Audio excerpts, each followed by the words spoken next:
ተናፋቂው መጣ። አዎ እየገሰገሰ ነው፣ እየመጣ ነው። ከሚቀበሉት አላህ ያድርገን፣ ከሚደርሱት አላህ ያድርገን። ማንም ከማዕከላችን ሳይጎል የሚያገኝ አላህ ያድርገን። ደርሰውም በአግባቡ ከሚጠቀሙት አላህ ያድርገን። ይህ ተናፋቂው ወር ረመዳን ነው። በሁሉም ሙስሊም ልብ ላይ ያለ ሁሉም የሚወደው የሚደሰትበት ረሕመቱ የበዛበት ኸይር ነገሮቹ እጅጉም የበዙበት አላህ የመረጠው ቁርአንን መርጦ ያወረደበት ወር ይህ ረመዳን ወር በብዙ ሙስሊም ልብ ላይ ትልቅ ቦታ አለው። ነገር ግን እኛ ይህ ታላቅ ወር እየመጣ ነው፣ ምንድነው ዝግጅት ያደረግነው? በምን መልኩ ልንቀበለው ሳሰብነው? ሁሌ በየዓመቱ ረመዳን ሲመጣ እንድንቀበል አላህ ወፍቆን ሳለ ነገር ግን የምንቀበልበት መንገድ ጥሩ ካልሆነ ደግሞ ከገባንም በኋላ በዚህ በተናፋቂው በተወዳጅ ወር ውስጥም ሆነን የምንሰራው ስራ ስኬታማ ላይሆን ይችላል። ለምን?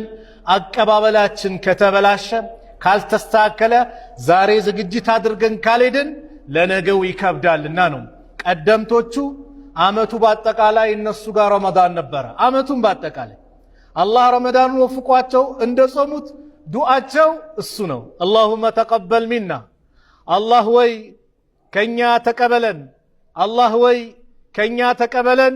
የደጋጎቹ ዱዓ ነበር የቀደምቶቹ።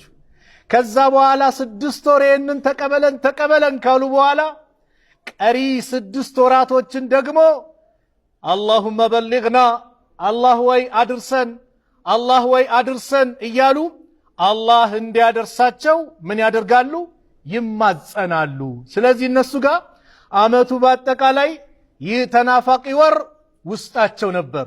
ሁሌም ይናፍቁት፣ ሁሌም ይወዱት ነበር። ስለዚህም ነው በዚህ ጉዳይ እንድንነጋገር፣ በዚህ ጉዳይ ትኩረት ሰጥተን ከመቼውም በላይ እስከዛሬ ካሳለፍናቸው ረመዳን በእኛ ላይ ልዩ እኛን የሚቀይሩ የምንለወጥበት ትልቅ ደረጃ የምንደርስበት እንዲሆን ነው ዛሬ ፕሮግራም ያዘጋጀሁት።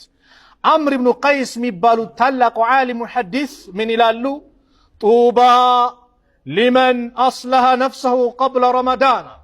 ጡባ ምንኛ አማረ፣ ምንኛ ታደለ። ማን ነው እሱ? ከረመዳን በፊት ነፍሱን ያስተካከለ፣ ራሱን ያረመ፣ የቀየረ፣ ዝግጁ አድርጎ ረመዳንን የተቀበለ ጡባ አሉት። ሱብሓነላህ።